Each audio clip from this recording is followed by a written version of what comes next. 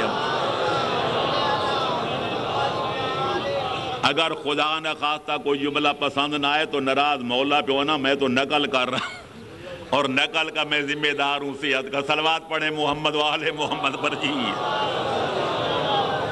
لا مقدم ولا مؤخر الا اللہ، کسی کو عمر کو بڑھائے یا گھٹائے، کسی شے کو مقدم کرے یا مؤخر کرے، اس کے قبضے قدرت میں کوئی اس کا شریک نہیں۔ لہ الخلق والامر بیدہ الخیر تبارک اللہ رب العالمین۔ اللہ کا کائنات کا خالق بھی اللہ، کائنات کا عامر و ناہی بھی اللہ، ساری کائنات اس کے قبضے قدرت میں ہے۔ واشہد ان لا الہ الا اللہ، میں گواہی دیتا ہوں کہ اللہ کا کوئی شریک نہیں ہے۔ صلوات پڑھیں محمد و آل محمد پر۔ پھر بھی صلوات پڑھیں اللہم صلی علی محمد و آل محمد۔ یا رسول اللہ، یا علم، اللہم صلی علی محمد و آل محمد۔ یہ نہج البلاغہ تینوں جلدیں میرے ہاتھ میں ہیں۔ یہ ساری نہج البلاغہ شان توحید سے چھلک رہی ہے۔ کائنات کا کوئی ایسا مسئلہ نہیں، کائنات کا کوئی ایسا موضوع نہیں جس پر امیر المومنین امام المتقین نے گفتگو نہ کی ہو۔ اور میرے دوستو آپ حیران ہوں گے، مفتی مصر، مفتی اعظم مصر مفتی محمد عبدہ نے، جو انہوں نے نہج البلاغہ مصر سے شائع کی ہے، اس پر انہیں حاشیہ لکھا۔ ایک جگہ ایک حرف کے بارے میں بحث کرتے ہیں کہ یہ لفظ لغت کی کتابوں میں یوں استعمال ہوا ہے اور حیدر قرار کے کلام میں یوں استعمال ہوا ہے۔ پھر وہ محاکمہ کرتے ہیں کہ یا مولا کے کلام کو ترجیح دی جائے یا لغت عرب لکھنے والوں کی بات کو مقدم سمجھا جائے۔ آپ حیران ہوں گے کہ وہ مفتی محمد عبدہ اہل سنت والجماعت کا نامی گرامی عالم ہو کر کہتے ساری کائنات کے لغت نویس غلط ہو سکتے ہیں، پر علی کی زبان سے نکلا ہوا جملہ کبھی غلط نہیں ہو سکتا۔ یا علی، اور یہ وہی نہج البلاغہ ہے کہ جس کے بارے میں علامہ ابن ابی الحدید معتزلی نے 7ویں صدی میں جبکہ مستعصم باللہ عباسی کی حکومت کا دور تھا، بغداد میں بیٹھ کے جب نہج البلاغہ کی شرح لکھی تھی، جو آج لبنان وغیرہ میں 10 جلدوں میں کئی بار چھپ چکی ہے، مصر میں، لبنان میں، ایران میں، تو اس کے اندر لکھتے ہیں جب جناب امیر کے کلام فصاحت نظام پہ تبصرہ کرتے ہیں، کہتے ہیں خدا لگی بات تو یہ ہے کہ جب علی ولی کا کلام پڑھا جاتا ہے، نہج البلاغہ کے خطبوں کا مطالعہ کیا جاتا ہے، تو بے اختیار کہنا پڑتا ہے تحت کلام الخالق و فوق کلام المخلوق۔ علی کا کلام وہ ہے جو اللہ کے کلام کے نیچے نظر آتا ہے اور کائنات کے کلام کے اوپر نظر آتا ہے۔ کلام الامام امام الکلام، امام کا جو کلام ہوتا ہے وہ لوگوں کے کلام کا امام ہوتا ہے، اور یہ وہی مولا کا کلام ہے کہ جس کے بارے میں غالباً پرسوں میں نے جملہ کہا تھا کہ ازہر یونیورسٹی کے علماء نے جب نہج البلاغہ کو پہلی دفعہ دیکھا تو یک زباں ہو کر پکار اٹھے تھے لولا خطب علی ابن ابی طالب کرم اللہ تعالی وجہہ لما عرف المسلمون التوحید۔ اگر مسلمانوں کے پاس یہ امت مسلمہ کو کون بتاتا کہ شان کبریا کیا ہے؟ اللہ اکبر، یا رسول اللہ، یا علی۔ نہج البلاغہ کے خطبات نے بتایا کہ شان کبریا کیا ہے، اور جب ان کی نظر صحیفہ سجادیہ، زبور آل محمد، انجیل اہل بیت، صحیفہ کاملہ کی دعاؤں اور مناجاتوں پہ پڑی تو وہی علماء کہنے لگے لولا ادعیت علی ابن الحسین زین العابدین لما عرف المسلمون کیفیت المناجات مع اللہ۔ اگر امت مسلمہ کے پاس اقلیم امامت کے چوتھے تاجدار، قمر لیلۃ المتہجدین اور شمس و نہار المستغفرین علی ابن الحسین زین العابدین کی ان مقدس دعاؤں کا مجموعہ نہ ہوتا، مسلمانوں کو کون بتاتا کہ خدا سے عرض و نیاز کرنے کا طریقہ کیا ہے؟ جس قوم کے پاس یہ دولتیں موجود ہوں، جس قوم کے پاس یہ خزانے موجود ہوں، کہ قوم دنیا اس کو مشرک کہے اور دنیا اس کو کافر کہے، میں یہی کہہ سکتا ہوں شان ہے تیری کبریائی کی۔ صلوات پڑھیں محمد و آل محمد پر جی۔ بت کریں دعویٰ خدائی کا، شان ہے تیری کبریائی کی، لہذا ضرورت ہے کہ ان چیزوں کتابوں کو پڑھا جائے، گھروں میں رکھا جائے، مطالعہ کیا جائے، پھر زینت الماری نہ بنایا جائے۔ لہذا نہج البلاغہ پورے خطبات چھلک رہے ہیں، شان توحید کیا ہے، یہ پیغمبر کا مقام کیا ہے، علی ولی کی شان کیا ہے، اللہ کے دین کا حلال کیا ہے، حرام کیا ہے، انسانی تعلقات خوشگوار بنانے کا طریقہ کار کیا ہے، اسلامی اخلاقیات کا بہترین نمونہ کیا ہے، ہر موضوع پر ہے۔ تو میں چند جملے پھر پہلے خطبے کے پڑھنا چاہوں گا، ورنہ سفینہ چاہیے اس بحر بے کراں کے لیے۔ صلوات پڑھیں محمد و آل محمد پر اللہم۔ الحمدللہ پہلا خطبہ نہج البلاغہ کا بسم اللہ کے بعد، بسم اللہ الرحمن الرحیم۔ الحمدللہ الذی لا یبلغ مدتہ القائلون ولا یوسی نعماءہ العادون۔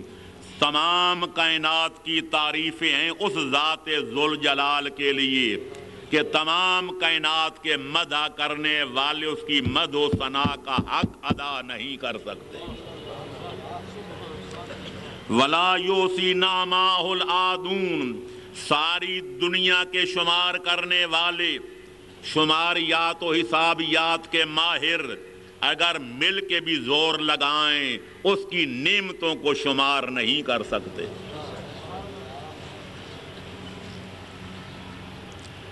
لا ولا یؤدی حقہ المجتہدون الذی لا یدرکہ بعد الہمم ولا ینالہ غوث الفتن۔ ساری کائنات کے جد و جہد کرنے والے اگر مل کر اس کی عبادت کرنا چاہیں تو وہ معبود برحق اور وہ محسن اعظم ہے کہ جس کی عبادت کا کوئی حق ادا نہیں کر سکتا۔ فرمایا کہ جتنی دنیا کے عقل مند ہیں اگر سارے مل کر اپنی عقل و خرد کے بل بوتے پہ زور لگائیں، وہ زور لگا لگا کے مر جائیں، مٹ جائیں، لیکن اس کی کنہ حقیقت تک ان کی عقلوں کی رسائی نہیں ہو سکتی۔ صلوات پڑھیں محمد و آل محمد پر۔ لیس لصفتی حد معدود ولا نعت موجود، نہ اس کی ذات کی کوئی حد ہے نہ اس کے صفات کی کوئی حد ہے، نہ کمالات کی کوئی حد ہے۔ ذات ہے تو غیر معبود، صفات ہیں تو غیر محدود، کمالات ہیں تو غیر محدود۔ صلوات پڑھیں محمد و آل محمد پر۔ فطر الخلائق بقدرتہ، اللہ نے یہ ساری کائنات پیدا فرمائی اپنی قدرت کے ساتھ۔ دعائے مشرول بھی میں ابھی پیش کروں گا، دعائے مشرول اور اس کے دعائے یستشیر، کہ اللہ نے کائنات یا پیدا کی، نہ کسی سے مشورہ کیا نہ کسی سے مدد طلب کی۔ لا وزیر لہ ولا مشیر، نہ کوئی اللہ کا وزیر ہے بوجھ ہلکا کرنے والا، نہ کوئی اس کا مشیر ہے کوئی مشورہ دینے والا۔ فطر الخلائق بقدرتہ، اپنی قدرت کاملہ سے اس نے کائنات پیدا کی۔ وَنَشَرَ الرِّيَاحَ بِرَحْمَتِهِ، پھر کائنات میں ہوائیں چلائیں تاکہ ہم سانس لے سکیں، ہم زندہ رہ سکیں، اپنی رحمت اور اپنے لطف و کرم سے ہوائیں چلائیں۔ ہوائیں چلانے میں بھی اس کا کوئی یاور و مددگار نہیں ہے۔ وَوَتَّدَ سو میدان عرض ہی صلوات پڑھیں محمد و آل محمد پر۔ وَوَتَّدَ بِالصُّخُورِ میدان عرض ہی، زمین متحرک تھی، تھر تھرا رہی تھی، یہ قابل استقرار نہیں تھی۔ اللہ نے پہاڑوں کی میخیں اس میں گاڑ کر زمین کو ایسا بنایا کہ اب ہر بندہ اس پہ قرار پکڑ سکتا ہے، زمین کو انکار کرنے کی جرأت نہیں ہے۔ اِلیٰ آخر ما قال۔ تو لہٰذا میرے دوستوں میں عرض کر رہا تھا کہ ایک ضرورت اس بات کی ہے کہ اللہ کی عظمت کا کوئی تصور اگر ہم کرنا چاہتے ہیں تو اللہ کا قرآن پڑھیں، 14 کا فرمان پڑھیں، خاص طور پر حیدر قرار جو ہم سب سے بڑے مورخ توحید ہیں، ان کے کلام حق نظام کا مطالعہ کریں، صلوات پڑھیں محمد و آل محمد پر۔ پڑھے لکھے لوگ جانتے ہیں کہ مولا کائنات ہوں، علی ولی ہوں یا باقی ائمہ تحرین، لوگ ان کو وسیلہ سمجھ کے ہر مشکل وقت میں ان کے پاس آتے تھے۔ کوئی بیمار ہے وہ صحت چاہتا ہے، کوئی بے اولاد ہے وہ اولاد چاہتا ہے، کوئی مشکلات میں گھرا ہوا ہے وہ حل مشکلات چاہتا ہے، کوئی کسی کی کوئی پرابلم، کسی کی کوئی مشکل۔ آل محمد کا طریقہ یہ تھا کہ وہ بندوں کا رابطہ خدا سے قائم کراتے تھے۔ مثال کے طور پر تحفۃ العوام ہر گھر میں موجود ہے، مفاتیح الجنان ہر گھر میں موجود ہے۔ ایک بندہ آتا ہے، مولا میرے بابے کو فالج کا اٹیک ہو گیا، وہ بالکل بسترے پہ پڑا ہے، نہ ہل سکتا ہے نہ جول سکتا ہے، مولا کچھ بتائیں۔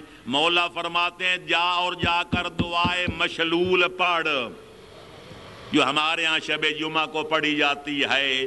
تو امام نے اس کا رابطہ خالق سے قائم کرایا کہ میرا واسطہ دے اور خدا سے دعا مانگ کہ تیرے بابے کو شفا دے۔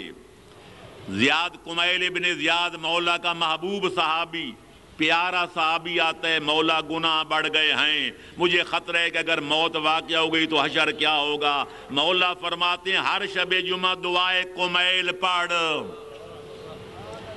مولوس کو دعائے کمیل جو ہیں وہ تعلیم دیتے ہیں، جو شان توحید سے چھلک رہی ہے، اور آج تک ہمارے مومنین کرام اپنی مساجد و معابد میں شب جمعہ کو دعائے کمیل باقاعدہ پڑھتے ہیں۔ یہ حیدر قرار کی تعلیم کردہ دعا نہیں تو کس کی بتائی ہوئی ہے؟ کوئی اور آ جاتا ہے اپنی مشکل بیان کرتا ہے، مولا فرماتے ہیں 2 رکعت نماز پڑھ اور اپنے رب العزت سے بارگاہ میں یہ دعا کر، وہ جا کے نماز پڑھ کے دعا کرتا ہے، خالق مشکل آسان کر دیتا ہے۔ تو دعائے مشلول بھی اسی سلسلے کی ہے، اور دعائے یستشیر تو وہ دعا ہے جو ہر تحفۃ العوام میں ہے، ہر مفاتیح الجنان میں ہے، ہر زاد المعاد میں ہے، صحیفہ علویہ علی ولی کی دعاؤں والے مجموعے کے اندر موجود ہے۔ اور پیغمبر اکرم نے علی ولی کو وصیت کی تھی کہ یا علی جب تک زندہ رہو ہمیشہ یہ دعا پڑھنا، اور مولا علی نے اپنی اولاد کو وصیت کی تھی کہ جب تک بقید حیات دنیا میں رہو اس دعا کا پڑھنا ترک نہ کرنا، اور پھر ہر امام نے آنے والے امام کو یہی وصیت کی ہے۔ لیکن ہماری قوم کے انگلیوں پر گنے جا سکیں گے وہ لوگ جو دعائے یستشیر کے نام سے بھی واقف ہوں کہ دعائے یستشیر کیا ہے۔ آؤ اس کے میں 2 جملے دعائے کو مشلول کے پڑھ کے سناتا ہوں کہ مولا اس میں کیا فرماتے ہیں، اور 2-4 جملے دعائے یستشیر کے پڑھ کے سناؤں گا کہ مولا اس میں کیا فرماتے ہیں۔ تیار ہو سننے کے لیے تو درود پڑھ دیں، اللہم صلی علی محمد و آل محمد۔ دعائے مشلول، یا اولو یا آخرو یا ظاہرو یا باطنو، او ساری کائنات سے پہلا خدا، او ساری کائنات کے بعد باقی رہنے والا خدا، اے ہر چیز میں جس کے قدرت کے آثار نمایاں ہیں وہ خدا، اور جو اتنا پوشیدہ ہے کہ ہماری عقلوں کی وہاں تک رسائی نہیں وہ باطن خدا۔ یا رازق البشر، او ساری کائنات کے انسانوں کو رزق دینے والا خدا۔ صلوات پڑھو محمد و آل محمد پر۔ یا سابغ النعم، اے اتنی نعمتیں عطا کرنے والا خدا، کہ جس کی نعمتوں کو کوئی شمار نہیں کر سکتا، یا دافع النقم، اے مصیبتوں کے دور کرنے والے خدا جن کو کوئی اور ٹال نہیں سکتا، یا بارئ النسم، یا جامع الامم، یا شافی السقم، یا خالق النور والظلم، اے نور و ظلمت کے خالق، اے بیماریوں کی شفا دینے والے، اے امراض، اے اللہ جو ہمارے مختلف پوسیدہ ہڈیوں کو جمع کر کے پھر حیات نو عطا کرنے والے، یا ذا الجود والکرم، یا راحم شیخ الکبیر، یا رازق الطفل الصغیر، اے بوڑھوں پہ رحم کرنے والے، اے چھوٹے چھوٹے بچوں پہ شفقت کرنے والے، بچوں کی محبت ان کے ماں باپ کے دلوں میں ڈالنے والے، صلوات پڑھیں محمد و آل محمد پر، یا مرسل الریاح، یا فالق الاصباح، یا باعث الارواح، اے ہواؤں کے چلانے والے، اے صبح کے لانے والے، اے روحوں کے بعد دوبارہ زندہ کرنے والے، یا محیی کل نفس بعد الموت، اب مرنے کے بعد ہر جان کو پھر دوبارہ زندہ کر کے میدان معاشر میں لانے والے، یا راد یوسف علی یعقوب، اے جناب یوسف کو بچھڑے ہوئے یوسف کو اپنے باپ یعقوب سے ملانے والے، یا کاشف ضر ایوب، اے جناب ایوب جیسے نبی کی مشکلیں آسان کرنے والے، یا غافر ذنب داؤد، اے جناب داؤد کے ترک اولا کو معاف کرنے والے، یا رافع عیسیٰ ابن مریم، اے جناب عیسیٰ کے آسمانوں پہ بلند کرنے والے، میں ومنجہ من اید الیہود، اور یہودیوں کے نجس ہاتھوں سے ان کی جان کی حفاظت کرنے والے۔ یہ ساری اللہ کی صفتیں پہلے بیان کر کے پھر آخر میں کہا گیا ہے یا اللہ میرے بابے کو شفا دے۔ صلوات پڑھو محمد و آل محمد پر۔ اور یہی طریقہ سورہ الحمد میں بھی ہے، پہلے اللہ کی حمد و ثنا کرو، الحمدللہ رب العالمین الرحمن الرحیم مالک یوم الدین، دعائیں بڑی بڑی لمبی اس کی مد و ثنا کرنے کے بعد پھر کہو اہدنا الصراط المستقیم، ہمیں سیدھے راستے پہ چلا، ان کا راستہ جن پر تو نے انعام کیا، یعنی محمد و آل محمد علیہ السلام کا راستہ۔ صلوات پڑھیں محمد و آل محمد پر۔ پھر بھی صلوات پڑھیں محمد و آل محمد پر، اللہم صلی علی محمد و آل محمد۔ تو بہرحال ختم نہیں ہو سکتی یہ دعائیں۔ تو میرے دوستو، میرے عزیزو، دعائے یستشیر کا بھی یہی مطلب ہے کہ اے پالنے والے میرا ایمان ہے، لا رافع لما وضعت ولا واضع لما رفعت، پالنے والے جس کو تو بلندی عطا کر دے کوئی اس کو ذلیل نہیں کر سکتا، اور جس کو تو ذلت کے گڑھے میں گرا دے اس کو کوئی بلندی عطا نہیں کر سکتا، ولا موتی لما منعت ولا مانع لما اعطیت، جس کو تو عطا کرنا چاہے کوئی روک نہیں سکتا، اور جس کو تو نہ دینا چاہے کوئی اس کو عطا کر نہیں سکتا، ولا معز لمن اذللت ولا مذل لمن اعززت، جس کو تو عزت کی مسند پہ بٹھا دے اسے کوئی ذلیل نہیں کر سکتا، اور جس کو تو ذلت کے گڑھے میں گرا دے اس کو کوئی مسند عزت پہ بٹھا نہیں سکتا۔ بیدک الخیر، ساری کائنات کی خیر و خوبیاں تیرے قبضے قدرت میں ہیں۔ پھر بھی صلوات پڑھیں محمد و آل محمد پر۔ آؤ تھوڑی سی ایک بیماری کی تشخیص ہو جائے کہ مسلمانوں میں یہ توحید کے خلاف شرک کہاں سے گھس آیا۔ تو میرے دوستو باتیں لمبی ہیں، وقت مختصر ہے، اتنا عرض کروں گا کہ تاریخ ادیان عالم پر جن لوگوں کی معمولی سی بھی نگاہ ہے وہ گواہی دیں گے کہ آدم سے لے کر خاتم تک، علی ولی سے لے کر آج کے 15ویں صدی کے دور تک ہر بڑی شخصیت کی یہ پرابرم رہی ہے کہ اس کے بارے میں اعتدال کا دامن تھامنے والے تھوڑے رہے ہیں اور افراط و تفریط کرنے والے ہر دور میں زیادہ رہے ہیں۔ محبوں نے محبت میں آ کے بڑھانے کی کوشش کی، دشمنوں نے دشمنی اور عداوت کی زد میں آ کر ان کو اپنے مقام و محل سے گرانے کی کوشش کی۔ یہی وہ جذبہ تھا بڑے اختصار کے ساتھ کہ جس نے یہود کو آمادہ کیا کہ عزیر کو اللہ کا بیٹا کہیں اور عیسیٰ کے نسب میں بھی حرف زنی کریں، معاذ اللہ وہ بغیر باپ کے پیدا ہوئے وہ ایسے ہے وہ ویسے ہے۔ جس سے محبت تھی اس کو خدا کا بیٹا بنا دیا۔ قالت الیہود عزیر ابن اللہ، عزیر اللہ کا بیٹا ہے۔ اور جس سے نفرت تھی عیسیٰ سے، ان کو معاذ اللہ ان کے نسب میں بھی پر حملہ کر دیا۔ عیسائیوں کو عیسیٰ سے محبت تھی، ان کو اللہ کا بیٹا قرار دے دیا، قالت النصارى المسیح ابن اللہ، اور جن سے نفرت تھی ان کو اسفل السافلین میں گرا دیا۔ تو یہ ہر دور میں ایسا ہوتا رہا ہے، ہوتے ہوتے نوبت سرکار محمد و آل محمد علیہم الصلاۃ والسلام تک پہنچی۔ پیغمبر اسلام کے بارے میں دو نظریے نظر آتے ہیں۔ ایک وہ ہیں جو خدا اور مصطفیٰ میں فرق نہیں کرتے، کہتے ہیں میم کا برقع ہے، اگر میم ہٹا دو تو احد بن جاتا ہے، میم لگا دو تو احمد بن جاتا ہے، ایک میم کا فرق ہے، ورنہ احد اور احمد میں کوئی فرق نہیں ہے۔ انہوں نے خدا سے ڈانڈے ملا دیے، اور گرانے والوں نے پیغمبر کو اپنا بڑا بھائی پیش کیا کہ پیغمبر ہماری جیسے بشر ہیں، جس طرح ہم سے غلطیاں ہوتی ہیں معاذ اللہ پیغمبر سے بھی غلطیاں ہوتی ہیں، جو عیب اور نقائص ہم میں ہیں معاذ اللہ پیغمبر میں بھی ہیں، وہ فرق اتنا ہے کہ وہ بڑے بھائی ہیں تو ہم چھوٹے بھائی ہیں۔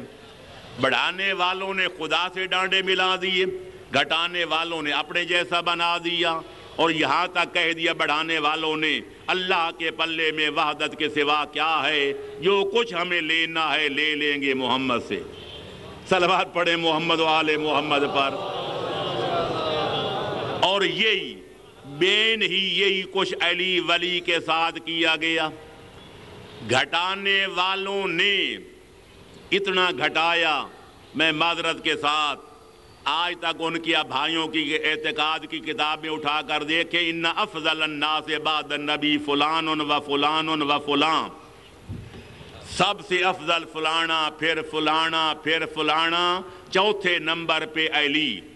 اسی پہ اکتفا نہیں کی، شاہ ولی اللہ دہلوی اپنی کتاب تنویر العینین فی تفضیل الشیخین میں لکھتے ہیں من فضل علیٰ علی فلان و فلان و فلان، جو مسلمان کہلانے والا علی کو فلانے فلانے فلانے پہ فضیلت دے، یعذر تعذیر المفتری، اس کو 80 کوڑے لگانے چاہیے کہ اس نے ایسا کیوں کیا ہے۔ صلوات پڑھے محمد و آل محمد پر۔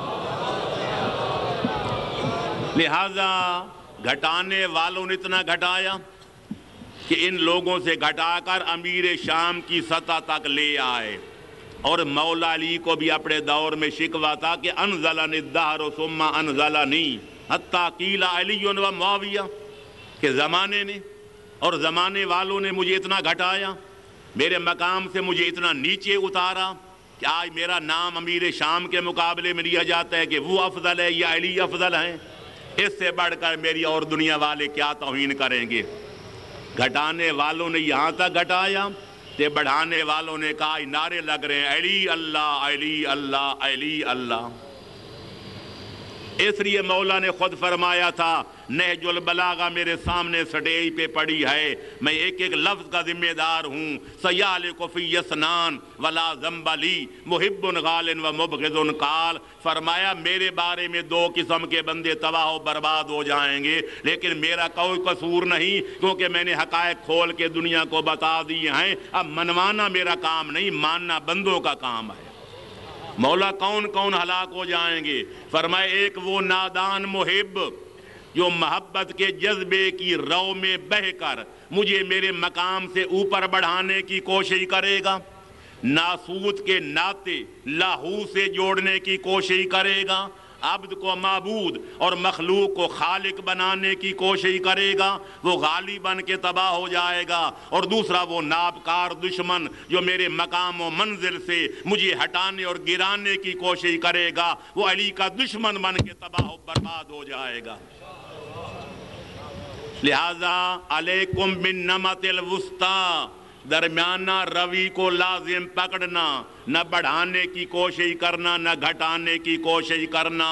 یہ کہنا خدا کے بعد اگر کائنات میں کوئی ہستی ہے تو وہ حسنین کے نانے کی ہے، اور اگر حسنین کے نانے کے بعد کائنات میں کوئی ہستی ہے تو علی ولی کی ہے، کوئی اور نہیں ہے۔ یا علی، صلوات پڑھیں محمد و آل محمد پر۔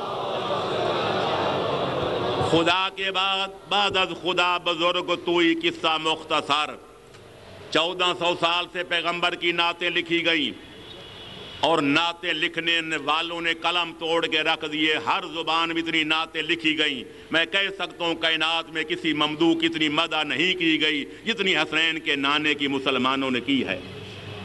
عربی میں، فارسی میں، اردو میں، ہر زبان میں نعتیں لکھی گئیں اور لکھنے والے لکھ لکھ کے خود مرحوم ہو گئے اور دفتروں کے دفتر لکھ کر چلے گئے. لیکن آج تک اس سے ایک قدم کوئی آگے نہ بڑھ سکا کہ لا یمکن الثناء کما کان حقہ بعد از خدا بزرگ توئی قصہ مختصر.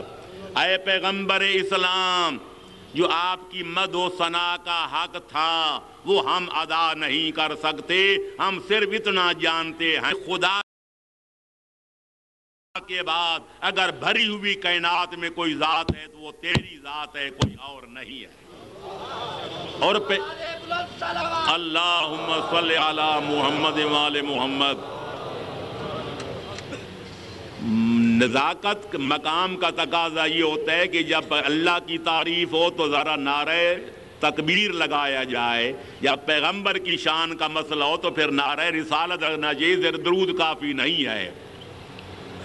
جی اللہ اکبر، یا رسول اللہ، یا علی، اللہم صلی علی محمد وآل محمد. ایک شاعر نے شعر کہا تھا، صاحب دو چیز می شکند قدر شعر را، سکوت سخن شناس و تحسین ناشناس. کہ کوئی شاعر اگر شعر پڑھ رہا ہو تو اس کے شعر سننے کے بعد جو سخن فہم ہیں وہ خاموش نظر آئیں، تے ناشناس داد دیتے ہوئے نظر آئیں، معلوم ہوتا ہے کلام میں کوئی وزن نہیں ہے. لہذا ہمیں یہ بتانا نہیں چاہیے، آپ کو خود سمجھنا چاہیے کہ موقع اور محل کی نزاکت کا تقاضا کیا ہے، ورنہ وہی بات بن جائے گی جیسا میں نے حالات میں پڑھا ہے. فیضی اور ابو الفضل دو بڑے بھائی تھے، 9 رتنوں میں شامل تھے. تو اکبر کا انہوں نے قصیدہ لکھا فیضی صاحب نے، اتنا بڑا بلند پرواز کے لوگوں کے پلے کچھ نہ پڑا. جب انہیں قصیدہ شروع کیا پورے بز میں سناٹا چھا گیا.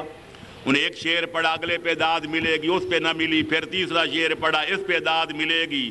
جب کسی پہ داد نہ ملی ناراض ہو کہنے لگے میں تم نااہلوں کو سناتا ہی نہیں. اوپر منہ کر کے کہنے لگے میں مالا اعلیٰ کے رہنے والے فرشتوں کو سناؤں گا، وہ مجھے داد دیں گے. غالباً نے کہیں حافظ شیرازی کا یہ شعر پڑھا ہوگا، غزل گفتی و در صفتی بیا و خوش بے خاں حافظ کے بر نظمیں تو افشاند فلک ایک دے سریا را. انہیں سمجھا ہوگا کہ فرشتے بھی کبھی کبھی داد دیتے ہیں. اوپر منہ کر کے جو قصیدہ شروع کیا، اتفاقاً کوئی پرندہ اڑتا ہوا گزرا، اس نے بٹھ کی سیدھی منہ میں پڑی. کہنے لگے سخن فہمی عالم بالا معلوم شدو. آج پتہ چل گیا کہ اوپر والے بھی کورے. صلوات پڑھو محمد وآل محمد پر. جی کہنے لگے بلکہ بے ادب بھی ہیں، نیچے والے داد نہیں دیتے تو گستاخیاں تو نہیں کرتے، اوپر والے داد بھی نہیں دیتے تو بے ادبیاں بھی ساتھ کرتے. نہ میں ان کو سناتا ہوں نہ میں ان کو. اب میں یہ تو نہیں کہہ سکتا، سنانا تو آپ ہی کو ہے. صلوات پڑھیں محمد و آل محمد پر. جی تو میرے دوستو، حیدر کرار کے اتنے قصیدے لکھے گئے، اتنی مدح کی گئیں کہ اگر وہ ساری اکٹھی کی جائیں تو میرے خیال میں 70 اونٹ بھی مبالغہ نہیں بلکہ 100 اونٹ بھی لد جائیں تو پھر بھی علی ولی کی مدح کے دفتر باقی بچ جائیں گے. بقول شاعر کہ وہ کہتا ہے کہ گنجائش بحر در صبو ممکن نیز، فضائل علی بگفتگو ممکن نیز. جتنا سمندر کوزے میں نہیں سما سکتا، علی کے فضائل بھی گفتگو میں نہیں سما سکتے. بلکہ ایک شاعر نے تو اور ہی حد کر دی، وہ کہتے ہیں یا علی کتاب فضل ترا آب بحر کافی نیز، کہ صفا کہ سر انگشت تر کنم و صفا بے شمارم، یا علی تیرے فضائل کی کتاب اتنی عظیم ہے، اتنی ضخیم ہے، اگر میرے پاس سمندر لا کر کھڑا کر دیا جائے، میں انگلی کا سرا ڈبوتا جاؤں، کتاب فضیلت کے ورقے گنتا جاؤں، سمندر ختم ہو جائے گا، تیرے فضائل کی کتاب ختم نہیں ہوگی۔ یا علی، لیکن اتنا کچھ لکھنے کے باوجود یہی شعراء آخر میں کہہ سکے یا علی خدا کے بعد کوئی ہستی ہے تو وہ نبی کی ہے، نبی کے بعد اگر کائنات میں کوئی ہستی ہے تو وہ تو علی کی ہے۔ نبی کے بعد، مصطفیٰ کے بعد، حسنین کے نانے کے بعد کائنات میں کوئی ہستی ہے تو حسنین کے بابے کی ہے، جو ہر چیز میں علی ہے۔ علی کے معنی بلند ہیں، وہ ذات میں علی، وہ صفات میں علی، وہ کمالات میں علی، وہ امامت میں علی، وہ خلافت میں علی، وہ شجاعت میں علی، وہ شہامت میں علی، وہ سخاوت میں علی، وہ عصمت میں علی، وہ طہارت میں علی، علی ہر چیز میں علی ہے۔ یا علی علی علی علی علی علی علی علی علی علی علی علی علی ماشاءاللہ حید یا علی یا علی یا علی ماشاءاللہ ماشاءاللہ ماشاءاللہ جزاکم اللہ۔ صلوات پڑھیں محمد و آل محمد پر، اللہم صلی علی محمد و آل محمد۔ لہذا ہر چیز میں درمیانہ روی کافی ہے، اپنا ضروری ہے۔ ہمیں کلمے میں سب کچھ بتا دیا گیا، لا الہ الا اللہ محمد رسول اللہ علی ولی اللہ، کوئی معبود نہیں، کوئی مسجود نہیں، کوئی خالق الخلق اور مالک الملک نہیں سوائے اللہ کے۔ محمد عربی اپنی عظمتوں، اپنی جلالتوں، اپنی طہارتوں، اپنی رفعتوں، اپنی بلندیوں سمیت اللہ کے عبد ہو کر اللہ کے رسول ہیں، وہ بھی اللہ کے شریک نہیں۔ دنیا میں جو چاہے کہے، شیعہ مشرک علی کو خدا کہتے ہیں، شیعہ کافر علی کو نبی کہتے ہیں، شیعہ ایسے شیعہ ویسے، آزاد ملک کے آزاد شہری ہیں، نہ ہم کسی کی زبان پہ کنٹرول کر سکتے ہیں، نہ ہم کسی کی قلم پر پابندی لگا سکتے ہیں۔ یہ کام کرے تو حکومت کرے، لیکن وہ اپنے گورکھ دھندوں سے فارغ نہیں ہے۔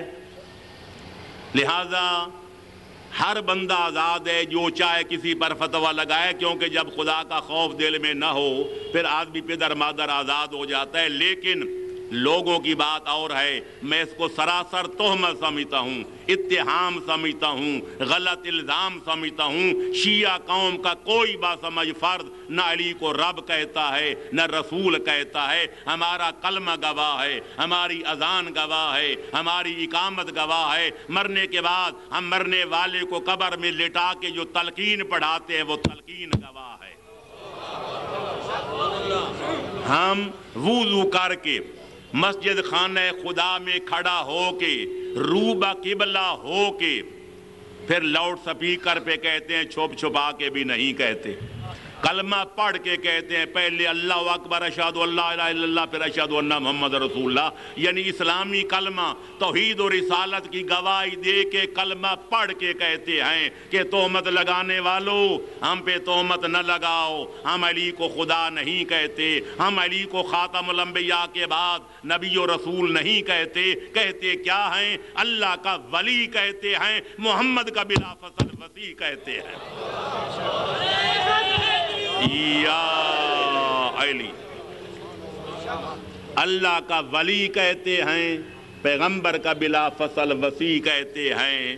اب یہ الگ بات ہے، اس کا کوئی میرے پاس اور آپ کے پاس علاج نہیں۔ لاکھوں کو ولی ماننے والے جو لاکھوں کو مانتے ہیں، اور ملتان تو پیروں سے پورا ہے، یہ بات ملتان میں کر رہا ہوں، لاکھوں کو مانتے ہیں، سارا سال عرس مناتے ہیں، چادریں چڑھاتے ہیں اور کیا کچھ کرتے ہیں، وہ عیانہ چے بیان کا مصداق ہے۔ لیکن ہم ایک بار بھی اعتراض نہیں کرتے، کیونکہ ہم کہتے ہیں ہر قوم راست راہ دینی و قبلہ گاہ ہے، ہر قوم کا ایک راستہ ہوتا ہے، ہر قوم کا ایک رہبر ہوتا ہے، ہر قوم کو اپنے رہنما مبارک، ہر قوم کو اپنے پیشوا مبارک۔ ہم کیوں اعتراض کریں؟ لیکن مجھے سمجھ نہیں آتی، وہ لاکھوں کو ولی مانتے ہیں، ہم ایک بار بھی اعتراض نہیں کرتے۔ اگر ہم حسنین کے بابے علی کو ولی کہہ دیتے ہیں، تکلیف ان کو کیا ہوتی ہے؟ یا علی! میں بڑے ادب کے ساتھ میں اپنی مجلس کو مناظرہ نہیں بنانا چاہتا، نہ میری عادت ہے۔ خیال خاطر احباب چاہیے ہر دم انیس ٹھیس نہ لگ جائے آپ گینوں کو، پر ایک بات میں ادب کے ساتھ اپنے برادران اسلامی سے پوچھنا چاہتا ہوں، وہ لاکھوں کو ولی ماننے والوں، مجھے صرف اتنا بتاؤ کہ تمہارے ان ولیوں کو اگر ولایت ملی ہے تو کس دروازے سے ملی ہے؟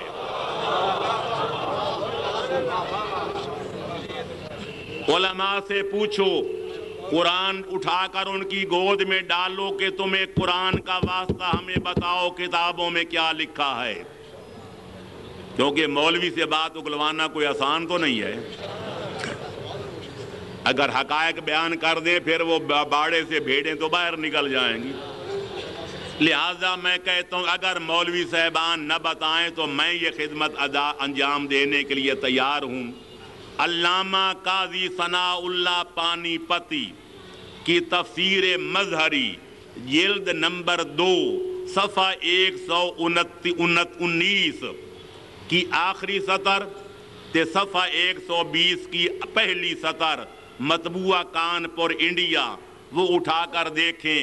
علامہ لکھتے ہیں کہ ما بلغ احد درجۃ الاولیاء من الامم السابقۃ الا بتوسل روح علی ابن ابی طالب کرم اللہ تعالی وجہہ، کہتے ہیں آدم سے لے کر آج کس دم تک کوئی ولی اس وقت تک ولی نہیں بنا جب تک ولی ولایت کو امیدوار نے اپنے اور اپنے پروردگار کے درمیان حسین کے بابے علی ولی کی روح مقدس کو وسیلہ بنایا نہیں ہے۔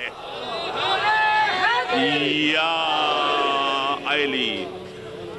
اگر ہم اس علی کو اللہ کا ولی کہہ دیں تو کسی کو تکلیف کیا ہوتی ہے، کوفت کیا ہوتی ہے، اذیت کیا ہوتی ہے۔